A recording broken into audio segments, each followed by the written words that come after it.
School college রাস্তার ধারে বা রেল স্টেশনের দোকানের মতন স্বাদের ঘুগনি বাড়িতে পেতে চান, তাহলে আমি যেমনভাবে ঘুগনি বানাচ্ছি ঠিক তেমনভাবেই বানিয়ে ফেলুন, ঠিক ওই রকমই স্বাদ পাবেন। তাহলে দেরি না করে বানিয়ে ফেলা যাক। আশা করি আপনাদের ভালো লাগবে। আপনাদের সবাইকে আমার ভিডিওটা শেষ পর্যন্ত দেখবার জন্য অনুরোধ রইল। নমস্কার বন্ধুরা, আমি কেয়া কিচেন ইজ ইয়োর চ্যানেলে আপনাদেরকে আবারও একবার স্বাগত জানাই।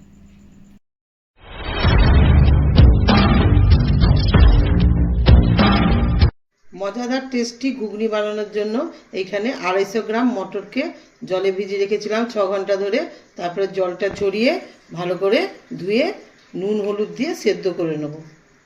প্রথমে আমি একটা ভাজা মশলা বানাবো, এর জন্য কড়াই বসিয়ে দিয়েছি গ্যাসে।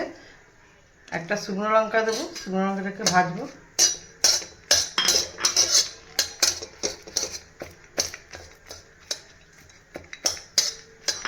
তারপরে জিরে, ধনে, গরম মশলার মধ্যে নিয়েছি এলাচ, লবঙ্গ আর ডালচিনি, সব একটা দুটো করে নিয়েছি।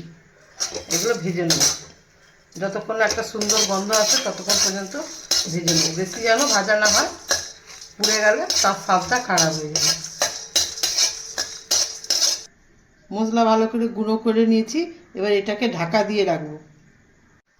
মটরটাকে প্রেসারে 2টো সিটি দিয়ে দিয়েছিলাম, দিয়ে কিছুক্ষণের জন্য প্রেসারে ঢাকা বন্ধ রেখেছিলাম। তারপরে এরকম সেদ্ধ হয়েছে, গলেনি কিন্তু ভেতর পর্যন্ত সেদ্ধ হয়ে গেছে।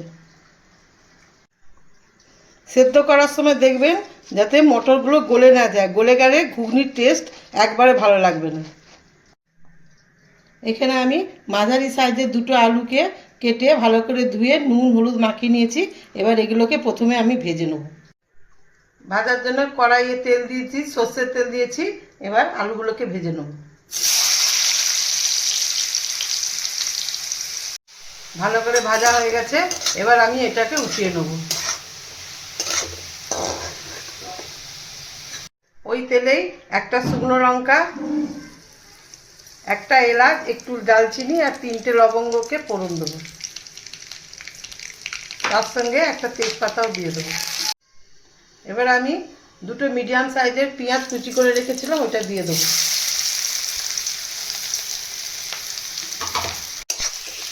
যতক্ষণ না লাল করে ভাজা হয় ততক্ষণ ভাজতে থাকবো। ভালো করে লাল লাল হয়ে ভাজা হয়ে গেছে, এবার আমি 1 চামচ রসুন বাটা দেবো।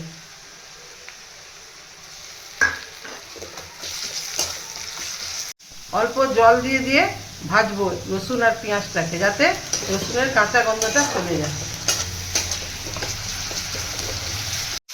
আমি এখানে মটর যে সেদ্ধ করেছিলাম সেই জলটা ব্যবহার করেছি। পেঁয়াজ আর রসুনটা খুব ভালোভাবে কষা হয়ে গেছে, এবার আমি 1.5 চামচ আদা দিয়ে দেবো। রসুনের থেকে আদার পরিমাণ একটু বেশি হওয়া দরকার।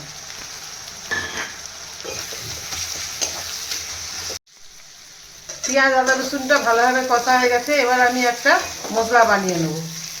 এখানে ছোট চামচের 1 চামচ লঙ্কা গুঁড়ো, 1/2 চামচ হলুদ গুঁড়ো, ধনে গুঁড়ো 1/2 চামচ, জিরা গুঁড়ো 1/2 চামচেরও কম নিয়েছি। এগুলোকে জল মিশিয়ে নেব।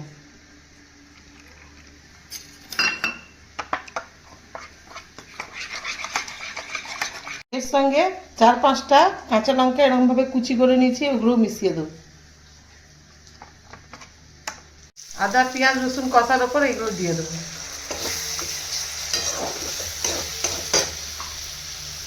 মশলা ধোয়া জলটাও দিয়ে দেবো। মটর সেদ্ধ করার সময় নুন দিয়েছি, আলু ভাজাতেও নুন দিয়েছি, তাই অল্প পরিমাণে নুন দিলাম আর 1/2 চামচ বিট নুন দেবো। এবার একটা বড় সাইজের টমেটোকে বেটে নিয়েছি, এটা দিয়ে দেবো।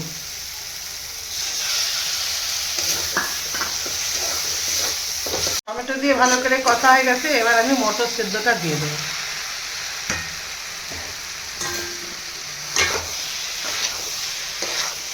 একটু নাড়বো, নেড়ে আলুটা দিয়ে দেবো। মটরটা ভালো করে নাড়া হয়ে গেছে, এবার আমি আলুটা দিয়েও কিছুক্ষণ নাড়বো।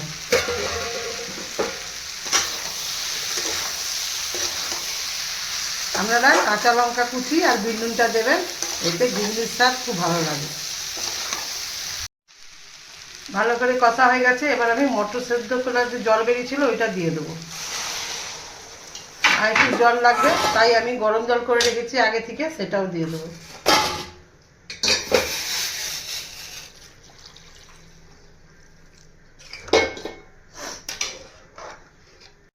এবার ফুটে উঠলে আমি ঢাকা দিয়ে দেবো।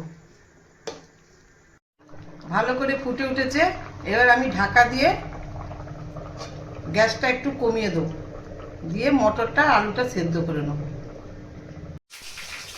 ভালো করে মটর আর আলু সেদ্ধ হয়ে গেছে, এবার আমি গ্যাসটা বন্ধ করে দেবো, দিয়ে ভাজা মশলাটা ওপরে দিয়ে দেবো। ধনে জিরে গরম মশলা শুকনো লঙ্কা দিয়ে ভেজে রেখেছিলাম, সেটা ওপরে দিয়ে দেবো।